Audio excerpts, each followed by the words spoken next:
I never embark on a journey without a good book to accompany me.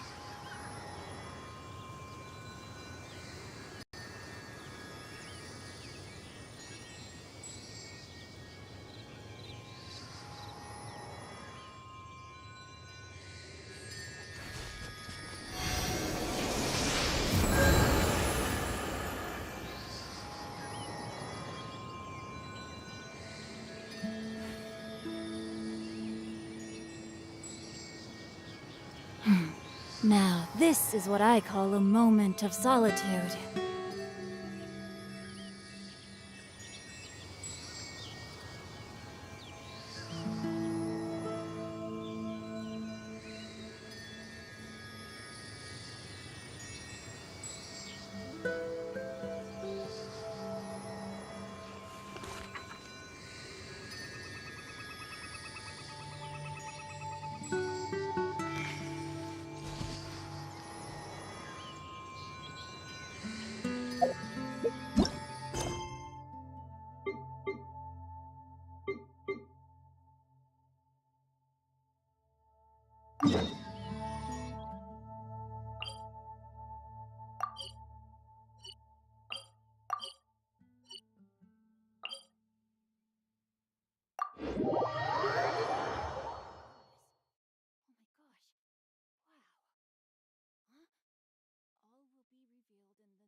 My family makes ornate umbrellas that block neither rain nor shine. Their sole purpose is for decoration upon a wall.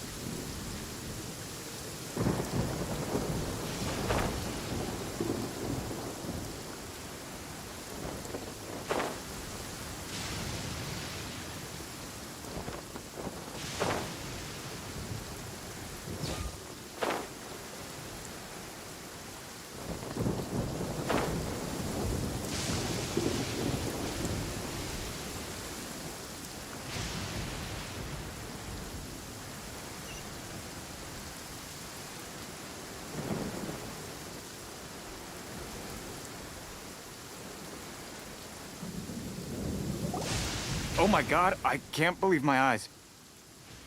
How can she lift that massive rock all by herself? She's got to be one of those Adepti, surely. Oh, mighty Adeptus, please give me your blessing so that in the coming year I may reap a more bountiful salary. This is top tier in size and quality, and the condition it's in is quite simply immaculate. Congratulations, this item is approved for submission. I'm going to award you full marks for the Sunset Vermilionite item. May I take your name? My name isn't important. I'm not even here to compete. I was just delivering this for some other people. They should be here any minute now. Shenhua, and Ningguang's little helper. Ah, so you're the ones behind this. No wonder. The rarest talent turns in the rarest plastrite specimen. But I have to correct you on one point. It's not helper, it's secretary. Okay then, Miss Secretary, what do you think of the rock we found? Pretty amazing, right? In truth, it is the finest piece of plastrite we have received so far. If everything goes according to plan, we will use this piece in the foundation of the Jade Chamber, which will enable us to proceed to the next stage of construction. As a side note, Lady Ningguang has rented some dwellings in the nearby area to serve as accommodations for the contestants. If you need a place to rest, you are welcome to stay there. Now, please excuse me. As you can see, there is still a lot of work to do on the building site. Shenhua, Shenhua, just now on the way over, pretty much everyone was singing your praises. Oh, really? What kind of reaction is that? So strange. Aren't you happy about it?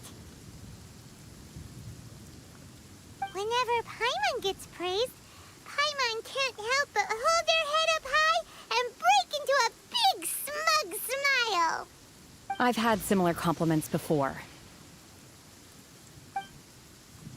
They call me an Adeptus, treat me with great deference and respect, as if I'm set apart from the common folk. Yeah, 'cause that's how Adepti are. At least the ones we've met are pretty unique and reclusive, too. Way different than normal people. But I am not... Shanna? I'm fine. I've been exerting myself quite a lot ever since we set foot in that abode. I'm just a little fatigued. Well, Byron said that there are some makeshift hotels we can use, right? Let's go check in and take a rest. No need. I simply need to find myself a secluded place in the wilderness to sit and meditate in silence. You can't do that. It's dangerous out in the wild on your own. When you're hungry, you go eat something tasty. And when you're tired, you go lie down in a nice, comfy bed. All right? Okay. If you insist. Great! Now we're talking. Let's head to our hotel.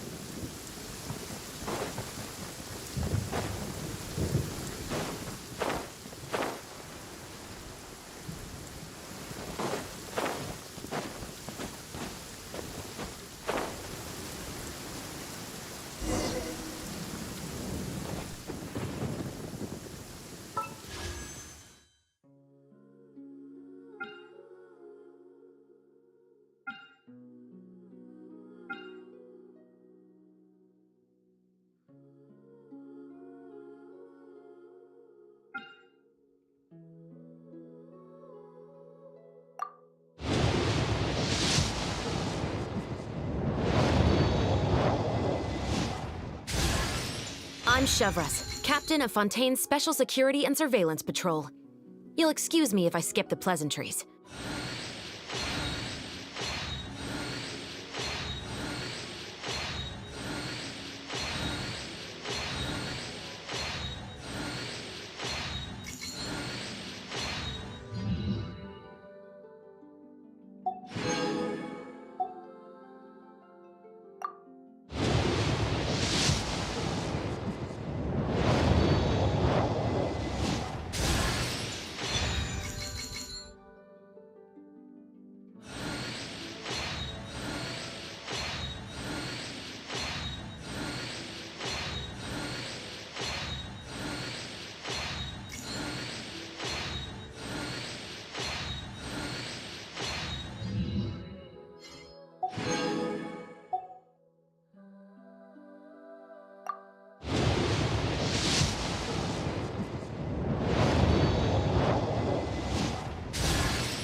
Hi there.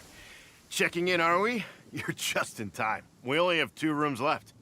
Since this was chosen as the building site for the new Jade Chamber, we've had a constant stream of people in this area. And not just workers either. Visitors, business people, tea sellers, all sorts. So, business is booming for me today. Very few vacancies. You're lucky you got here when you did. Great! One of your rooms is still being cleaned. I guess it should be ready within the hour.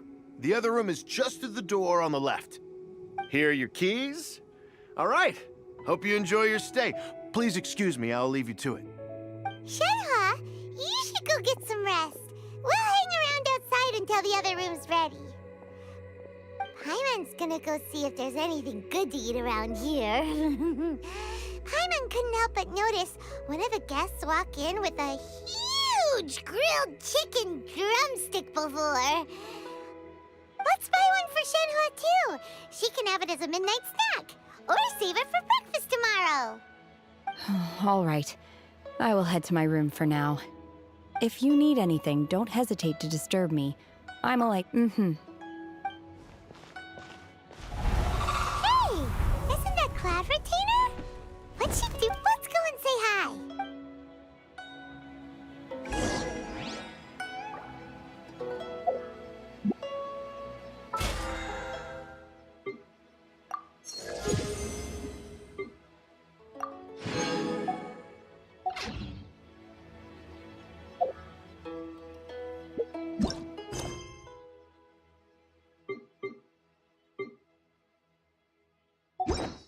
if my calculations are correct, Wanwen Bookhouse is due to receive a batch of new releases today. Might we add a small detour to our adventure?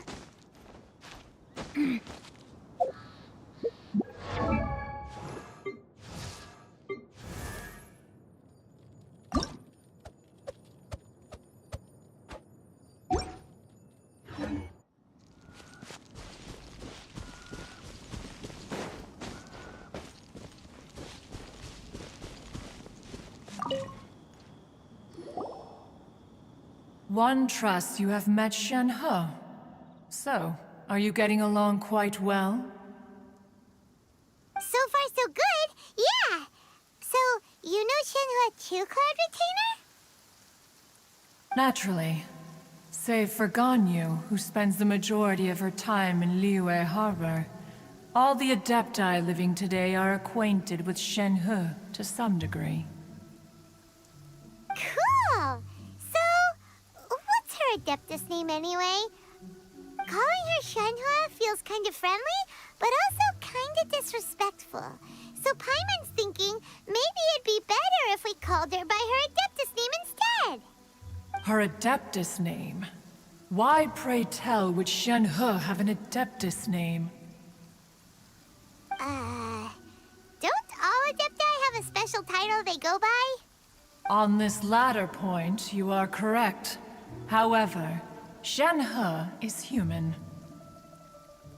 Oh, right. Wait, what?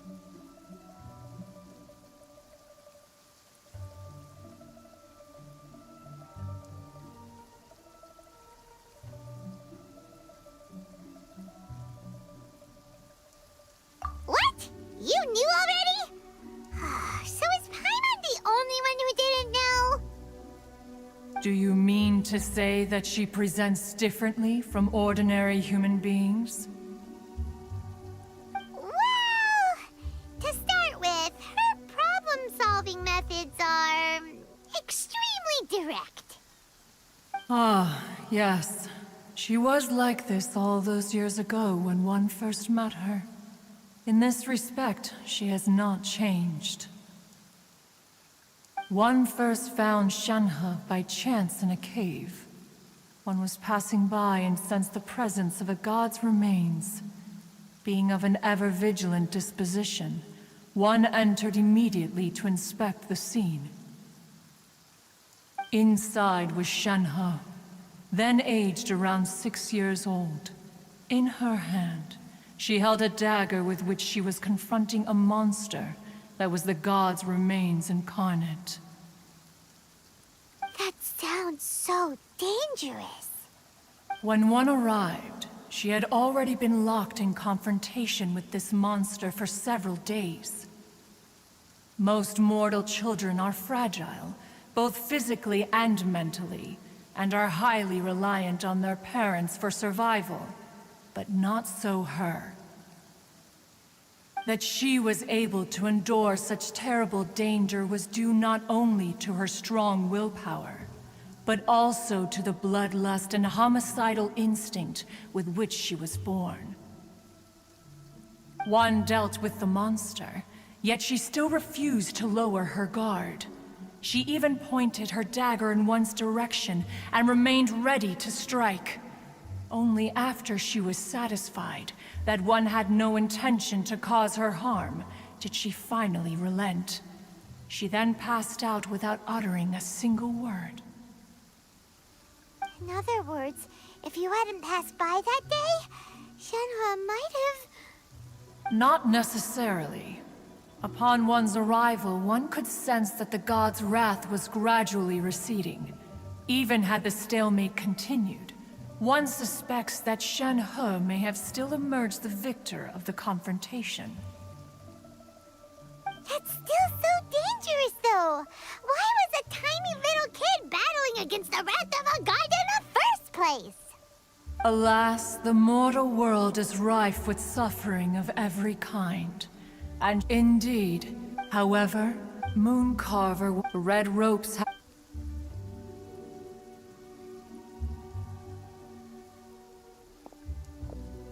It is only by fate that people's paths may cross. Now that Shenhe's path has crossed with yours, please be sure to treasure the gift that fate has given you, and take good care of her. Oh, now Paimon gets it. You came out here to check up on Shenhe because you were worried about her, didn't you? Huh. You dare draw such a facile conclusion on the nature of one's present excursion? Incorrect. The truth is that while Liyue Harbor may seem peaceful today, danger is always lurking in the shadows. Ningguang once made a bold assertion that this is to be the era of the contract between Liyue and the humans. Well, one is most curious to observe how she will respond to the coming storm. If she handles it admirably, one is willing to be a witness to her achievements. But if she does not, the Adepti shall not hesitate to seize control. Let us conclude our conversation here for today. One has occupied enough of your time, and night is approaching. Be sure to get ample rest.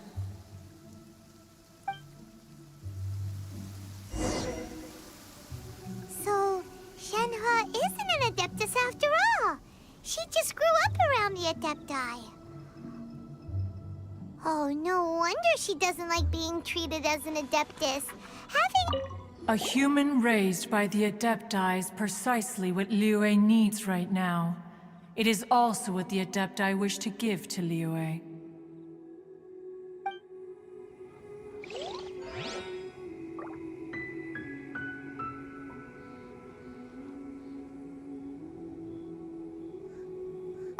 There seem to have been a growing number of tales told regarding Shenhe in recent years. Perhaps she was seen on the previous occasion when she secretly ventured out from the mountains. One has heard that a playwright in Liyue Harbor wrote an opera based on the legends told about her. It is called The Divine Damsel of Devastation. The play portrays her as making a stand to protect her fellow villagers.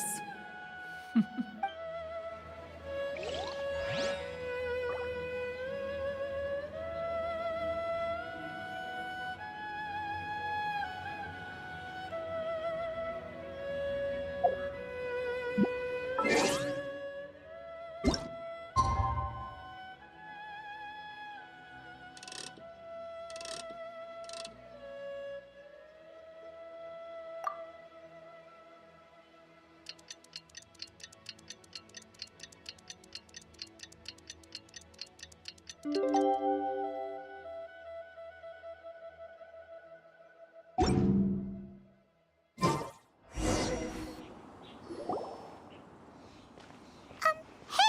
So, Shenhua, Master has relayed my situation to you, I take it. oh? How did you know? I'd intended to wait until you came back before going to sleep, but I didn't hear you come in. I was worried that something may have happened to you, so I went outside to check and caught sight of my master. On top of this, you have been acting very strangely around me this morning, causing me to suspect that my master must have told you everything about me. After all, Master is